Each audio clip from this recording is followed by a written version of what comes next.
నమస్కారం అండి.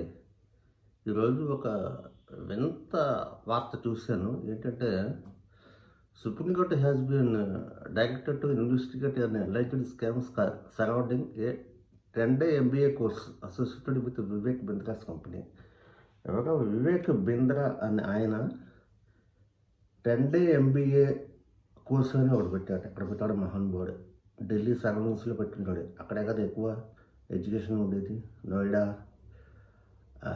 ఆ సరౌండింగ్స్, గురుగాం అటు సైడ్. 10-day MBA course. సాధారణంగా ఎంబీఏకి అంటే మన ఇండియాలో 2 years కోర్సు లేదా 3 years కోర్సు. ఎగ్జిక్యూటివ్ ఎంబీఏ అంటే నాకు తెలిసి 2 years కోర్సు. మామూలు MBA after graduation 3 years course. నేను అదే చేశాను. త్రూ ఇగ్నూ కరస్పాండెన్స్ కోర్స్ చేశాను. ఇగ్నూ ద్వారా ఎంబీఏ చేశాను. 3 years కోర్స్ అది. పోస్టర్ అనమాట. నేను ఎంప్లాయీని కాబట్టి డైరెక్ట్గా అటెండ్ అవ్వకపోయినా చేయలేకపోయినా ఎంబీఏ కాలేజీలో అడ్మిట్ అయ్యి. Okay, that is the thing. ఈయన్ని పట్టుకున్నారు. పట్టుకుని సరే కోర్టులో కేసు విసాగి కాబట్టి కోర్టులో ఇది నడుస్తుంది. 10 రోజుల్లో ఎంబీఏ సర్టిఫికేట్ ఇస్తానని చెప్పి ఆయన ఒక ఇన్స్టిట్యూషన్ పెట్టాడు. రన్ చేస్తాడు. ఎంత సంపాదించాడు ఏంటో తెలీదు. ఎడ్యుకేషన్ అనేది మన ఇండియాలో ఒక వ్యాపారం అయిపోయింది అనడానికి ఇది ఒక పక్కా నిదర్శనం. ఎందుకంటే ఎవరు భయపడాల, దేనికి భయపడాల. అసలు యూజీసీ ఏం చేస్తుందో ఎవరికి తెలియదు. అసలు యూజీసీ గైడ్లైన్స్ ఎంతవరకు ఉంటాయి, దానికి అధికారాలు ఏంటి, ఇలాంటి వాళ్ళని బుక్ చేసే అధికారం నాకు ఉందా లేదా, లేకపోతే కోర్సు మెటీరియల్ వరకు ఇవ్వడమే దాని పరిధా, వాళ్ళ జీతభత్యాలు నిర్ణయించడం వరకే దాని పరిధా, ప్రొఫెసర్స్ ఈయన ప్రొఫెసర్ కాదు, యూజీసీ సర్టిఫైడ్ ప్రొఫెసరా కాదా, ఎయిడెడ్ ప్రొఫెసరా కాదా, ఇవి చూడడమే దాని పరిధా, లేకపోతే చట్ట వ్యతిరేకంగా ఇలాంటి కోర్సులు నడిపే వాళ్ళని పట్టుకునే అధికారాలు దానికి ఉన్నాయో లేదు ఎవరికి తెలుసు. అసలు యూజీసీ కన్నా తెలుసు. అసలు యూజీసీ ఉందనే విషయం ఈ రోజుల్లో ఎంతమందికి తెలుసు? ఎవరికి తెలియదు. యూజీసీ అని ఎవరన్నా అడగండి, ఇలా చూస్తారు బాగా చదువుకున్న వాళ్ళే. దాని ప్రాముఖ్యత తగ్గిపోయింది, రెలవెన్స్ కూడా పోయింది ఏనాడు. ఎందుకంటే నేను గ్రాడ్యుయేషన్ చేశాను. 10th తర్వాత ఇంటర్మీడియట్ తర్వాత బీకామ్ చేశాను. పాతకాలం మనిషిని కదా, ఆ రోజుల్లో బీఏ, బీకామ్, బీఎస్సీ ఉండేవి. ఆ రోజుల్లో బీటెక్లు బాగా తక్కువ ఉండేవి. అంటే ఇంజనీరింగ్ అనేవి బాగా తక్కువ ఉండేవి. ఎనివే, ఆ రోజుల్లోనే మన ఆంధ్రాలో, అన్డివైడెడ్ ఆంధ్రాలో చాలా పెద్ద పెద్ద యూనివర్సిటీస్ 1 sitting డిగ్రీ సర్టిఫికెట్లు ఇచ్చేవి.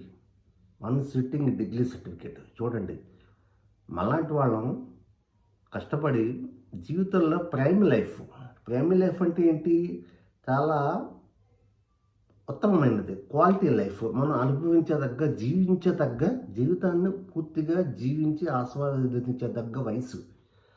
ఆ వయసులో కాలేజీలకు వెళ్ళి 10th ఇంటర్మీడియట్ డిగ్రీ పూర్తి చేస్తే మళ్ళాంటి వాళ్ళు 1 sitting అప్పట్లోనే ఉండేవి. Osmania university, Nagarjuna university, Andhra university, ఇంకా చిన్న చితక అన్నామలై, అంబేద్కర్ గారు కూడా ఇస్తున్నాం తెలియదు. చాలా పేరు పొందిన యూనివర్సిటీస్ కూడా 1 sitting గ్రాడ్యుయేషన్ సర్టిఫికెట్స్ ఇచ్చేవి. మరి అలాంటి వాళ్ళు ఎంత చదివి ఎందుకు? కాలం వృధా, వయసు వృధా, లక్షలు వృధా. ఏడిపోయినా మళ్ళీ కాదండి. అందులో డబ్బులు అనేవి మన మనిషి కల్పించినవి. డబ్బులు పోతే పోయి అనుకోవచ్చు, ఒక పూట తింటాం పర్లేదు. కానీ జీవితం ప్రకృతి ఇచ్చింది, దేవుడు ఇచ్చింది. వయసు అది పోతే మళ్ళీ కాదు, ఒక్క నిమిషం పోయినా మళ్ళీ కాదు. ఇంత వృధా చేసుకుని మనం చదువుకుంటుంటే 1 sittingలో ఆ రోజుల్లో డిగ్రీలు సంపాదించిన వాళ్ళు చాలామంది ఉన్నారు. చాలామంది అంటే చాలామంది, లెక్కలేనంతమంది. దానికి నేను ఆ రోజుల్లో చూశాను అసలు ఏంటి పరిస్థితి అని. చూస్తే దానికి విద్యార్హతలు ఏంటంటే 10th పాస్ అయినా ఫెయిల్ అయినా పర్లేదు, కానీ 21 years కంప్లీట్ అయి ఉండాలి. అప్పుడే he is eligible for 1 sitting graduation certificate of the course. 1 sittingలో ఎన్ని పేపర్లు ఉంటాయో తెలియదు, 5-6 పేపర్లు ఉంటాయి, మేబీ 10 or 12 ఇసి 1 sitting అయిపోతుంది. ఇప్పుడు 10 ఉన్నా 12 ఉన్నా చాలామంది పాస్ అయిపోయారు. విచిత్రం ఏమిటంటే, నేను ఎన్నో ఉద్యోగాలు చేశాను, దేశం మొత్తం తిరిగాను పొట్ట కోసం. గవర్నమెంట్ ఉద్యోగాలు 3 చేశాను. 3వ దాంట్లో సెటిల్ అయ్యి రిటైర్ అయ్యాను. ఈ 3 ఉద్యోగాల్లోనూ నా పక్క సీట్లో కూర్చున్న వాళ్ళలో చాలామంది 1 sitting వాళ్ళే. ఇలా అంటున్నాను, ఏమనుకోద్దు. నేను రిటైర్ అయిపోయాను, వాళ్ళలో చాలామంది రిటైర్ అయిపోయారు, కొంతమంది పోయారు కూడాను. రేపు మాపు నేను కూడా అవ్వచ్చు, తప్పేం లేదు. It's not a big issue, big deal. Okay. Anyway ఏంటంటే వన్ సిట్టింగ్ చేసిన వాళ్ళు కూడా కొన్ని ఉద్యోగాలకి విద్యార్హత డిగ్రీ అంటాడు ఆ రోజుల్లో. అది వన్ సిట్టింగ్గా నువ్వు 5 ఏళ్ళు కష్టపడాలా, 10 ఏళ్ళు కష్టపడాలా, అదే లేదు. డిగ్రీ ఉంటే చాలు.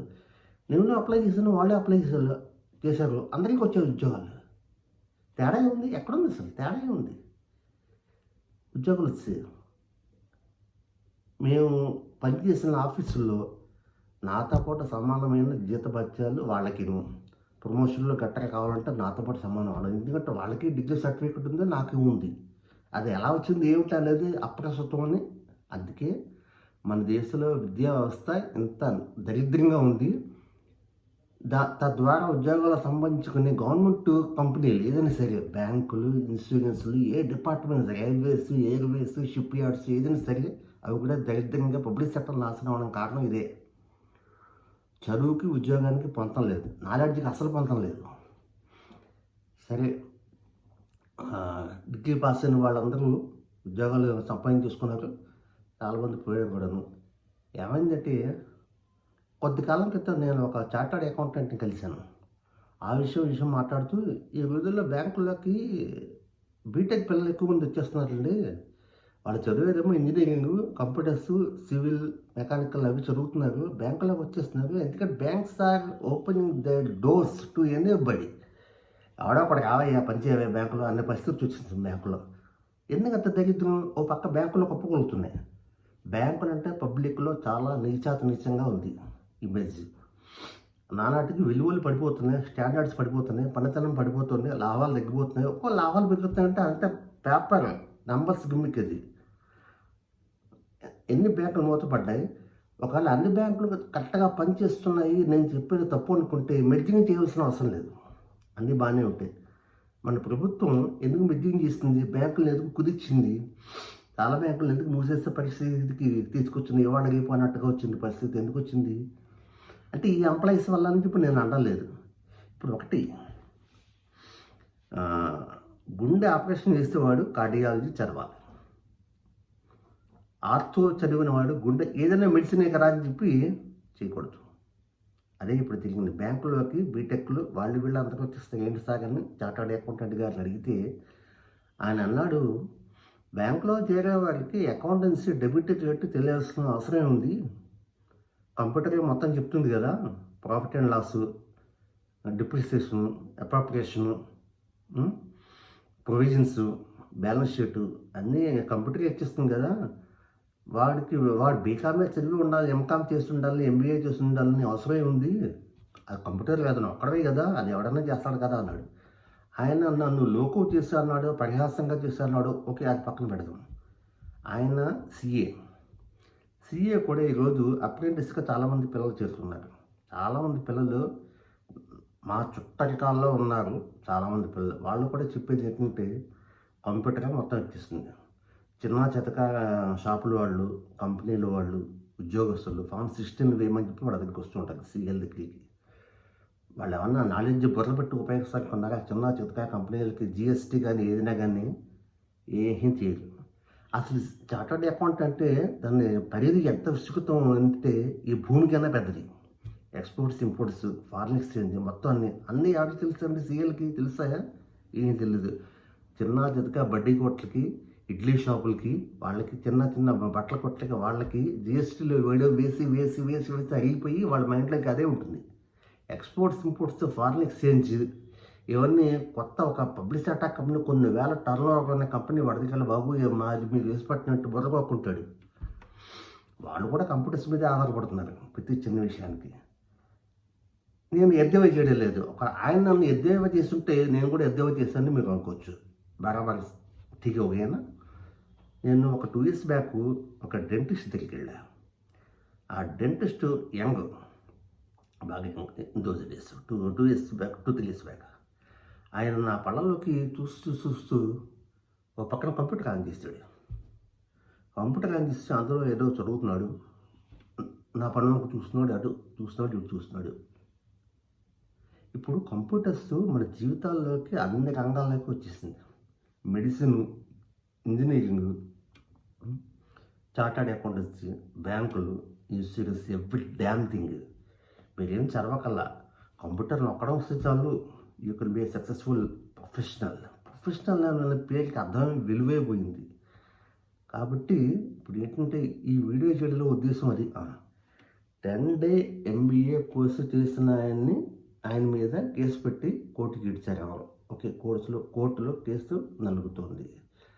అసలు ఫౌండేషన్ సరిగ్గా లేదు, లూజ్ మడ్ మీద పెద్ద నిర్మాణం ఆకాశ సౌధం కట్టినట్టుగా ఉంది. లూజ్ మడ్ ఎప్పుడు కూలిపోతుందో తెలియదు. ఆకాశ సౌధం అలాంటిదే మన ఎడ్యుకేషన్. ఏమండి, నాతో పనిచేస్తున్నప్పుడు చాలామంది పోయారు కూడా. వన్ సిట్టింగ్ MBA డిగ్రీ, నేను డిగ్రీ, మా బ్యాంక్ ప్రొఫెషనల్ క్వాలిఫికేషన్స్ MBA ఎన్ని చేసినా కూడాను నేను నా పక్కతో పనిచేసే కాబట్టి ఆయననే అంటాను. నాకు గౌరవం ఉంది, నా కొలిక్ కదండి. మరి మేము అంతకాలం కలిసి పనిచేసాం. పోయిన వాళ్ళు ఉన్నారు, we should respect them as an individual. సిస్టంలో ఫాల్ట్ ఉంటే దాన్ని మనం వ్యక్తులకు ఆపాదించడం తప్పది. ఎందుకంటే సిస్టంలో చూడవలసిన పెద్దలు వేరే ఉన్నారు, వాళ్ళు చూడకపోతే అది వాళ్ళ తప్పు. దాన్ని సామాన్యులు ఉపయోగించుకుంటారు. మాకు అందరికీ భుక్తి ఉద్యోగాలు కావాలి కదా, అది జరిగింది అన్నమాట. కాబట్టి తప్పు ఎక్కడుందో మీరు ఆలోచించండి, కామెంట్ చేయండి. Thank you very much.